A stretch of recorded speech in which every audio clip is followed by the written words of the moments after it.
Serangan rudal balistik Yaman dilaporkan telah membunyikan sirine di seluruh kota di Israel. Dengan begitu, Perdana Menteri Israel Benjamin Netanyahu lantas bergegas dikawal ke tempat perlindungan bom. Mengutip Al-Mayadin pada 20 Maret, hal itu menurut hasil laporan dari sumber utama saluran 14 Israel pada 20 Maret 2025. Dilaporkan bahwa sirine pertama dibunyikan pada pukul 4 pagi waktu setempat. Sirine berbunyi di seluruh kota di Israel, termasuk Tel Aviv dan Al-Quds.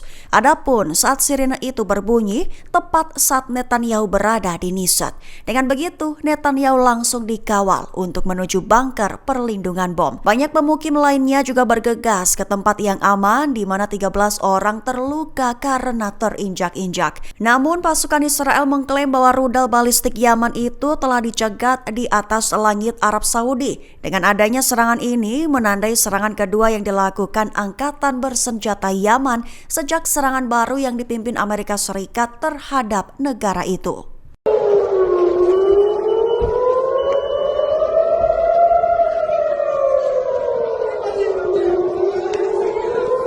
Israel dikabarkan telah mulai meluncurkan operasi darat terbatas di Gaza Tengah. Pasukan IDF dilaporkan sudah mulai maju ke koridor Netzarim sembari melanjutkan serangan udara mematikan. Mengutip Palestine Chronicle pada 20 Maret, kabar itu diumumkan langsung oleh pihak Israel pada Rabu 19 Maret 2025.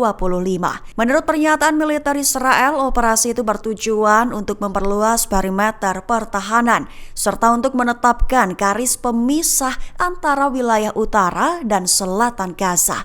Selain itu, pernyataan juga mencatat bahwa pasukan IDF telah maju dan memperluas kendali atas poros Netzarim di bagian tengah.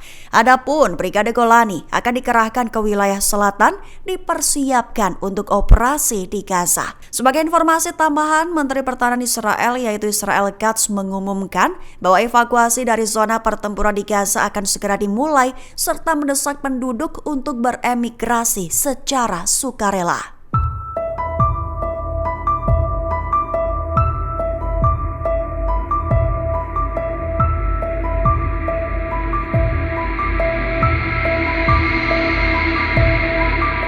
Presiden Amerika Serikat Donald Trump kirimi pemimpin tertinggi Iran Ali Khamenei surat berisi ultimatum tentang kesepakatan nuklir. Dilaporkan bahwa dalam surat, Trump memberi tenggat waktu kepada Iran hanya selama 2 bulan saja. Mengutip Tribun News pada 20 Maret, kabar itu merupakan laporan dari seorang pejabat Amerika Serikat dan 2 sumber yang mengetahui surat itu.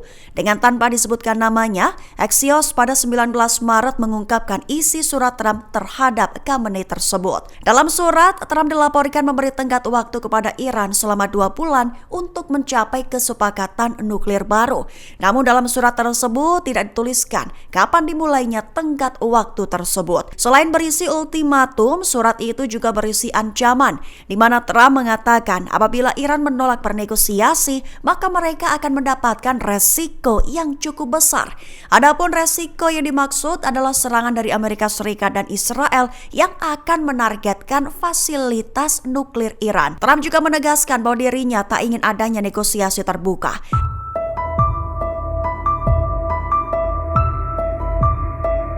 Lontaran rudal balistik 2 Yaman dilaporkan telah membuat 13 warga sipil Israel terluka. Mengutip Tribun News pada 20 Maret, hal itu diumumkan lewat pernyataan ambulans Israel pada Rabu 19 Maret malam. Lebih tepatnya, ambulans Israel melaporkan sebanyak 13 orang terluka saat menuju tempat perlindungan.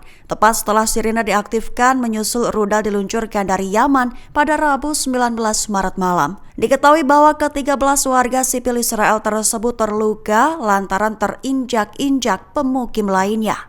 Perlu diketahui sebelumnya, sirine serangan udara berbunyi hampir di seluruh kota Israel, termasuk di Tel Aviv, Yerusalem hingga Israel Tengah. Sementara itu, tentara Israel mengumumkan rudal yang diluncurkan dari Yaman berhasil dicegat sebelum melintasi wilayah udara Israel.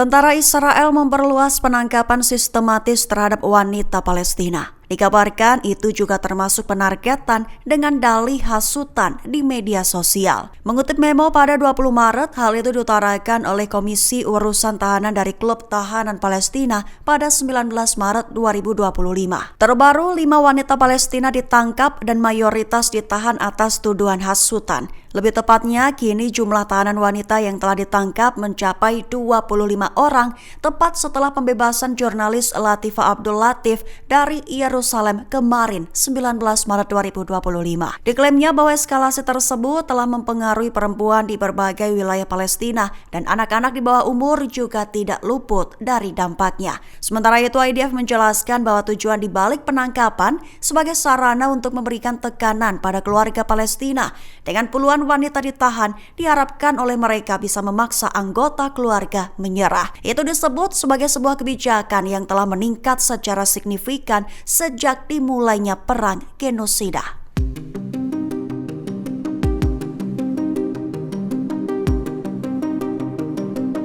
Presiden Turki Recep Tayyip Erdogan berikan klaim terbarunya dalam acara buka puasa Ramadan pada Selasa 18 Maret kemarin.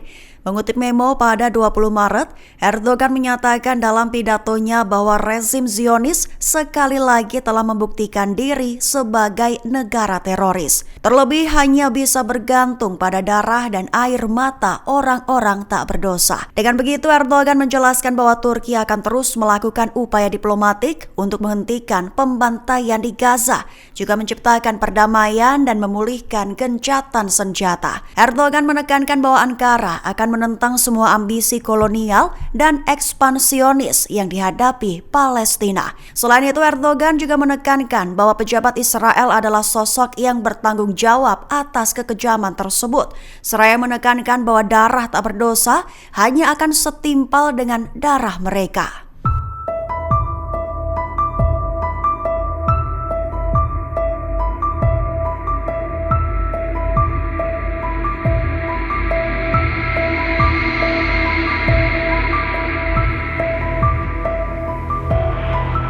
Hamas diklaim akan menerima usul apa saja perihal pembebasan sandera Israel. Namun itu hanya akan terjadi dengan syarat proposal harus menjurus pada gencatan senjata. Mengutip Tribun News pada 20 Maret, kabar itu merupakan klaim dari media Al-Arabi Al-Jadid pada Kamis 20 Maret 2025. Lebih tepatnya, sumber utama itu mengklaim bahwa Hamas berkata kepada para juru penengah bahwa pihaknya bersedia menerima usul apapun perihal pembebasan sandera Israel. Namun usul itu harus menyertakan satu syarat, yaitu gencatan senjata di jalur Gaza dilanjutkan. Sementara itu, seorang narasumber dari Hamas mengklaim pihaknya tidak menolak usul dari Steve Witkoff yang kala itu sebagai utusan Amerika Serikat mengenai gencatan senjata. Menurut dia, Hamas akan menerima usul itu apabila mengarah kepada kelanjutan gencatan senjata. Akan tetapi Al-Arabi Al-Jadid mengatakan Witkoff menyangkalnya dan mengejutkan Hamas.